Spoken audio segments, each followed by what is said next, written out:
ও মা গো, এ কি হলো গো? ও গো, কে কোথায় আছো গো? মানুষটা তো এক্ষুনি বসেছিল, তারপরে না না না, আমি বরং বৈদ্যকে ডেকে আনি গিয়ে।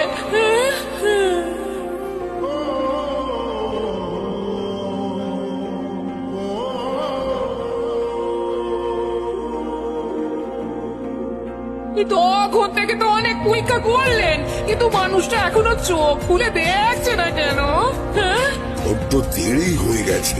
তার মানে এই মানেটা কি? হ্যাঁ, গোপাল জগতের মায়া ত্যাগ করেছে।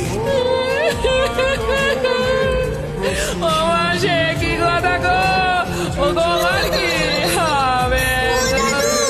দাদু, ওঠো না গো, ও দাদু, একবার চোখ খুলে দেখো না, ও দাদু, দাদু, দাদু গো। এই যে তোমরা যাও একটা কাজ করো, আর আজকে গিয়ে এই খবরটা দিয়ে এসো এক্ষুনি।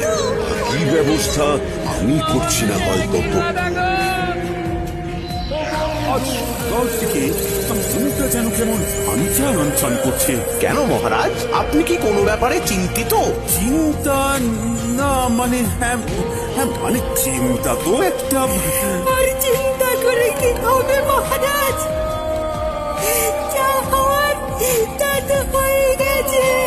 গোপাল দাদু আর নেই মহারাজ, দাদু আমাদের ছেড়ে চলে গেছে। একবার শেষ দেখা দেখে আসবেন। কি শুনলাম আমি, গোপাল আর নেই? এমনটা তো একটুও ভাবতে পারিনি। আজ এ কি দুর্যোগ নেমে এলো এখানে, গোপাল আর নেই, এমনও শুনতে হবে।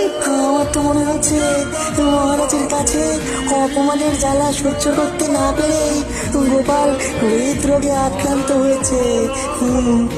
না না না, ব্যাপারটা ভালো হলো না। চলো চলো, সবাই মিলে গোপালের বাড়ি যাই। হ্যাঁ হ্যাঁ হ্যাঁ, তাই চলুন মহারাজ। গোপাল আমাদের এতদিনের সাথী, গোপালের শেষ যাত্রায় আমরাই কাঁধ দেবো না হয়।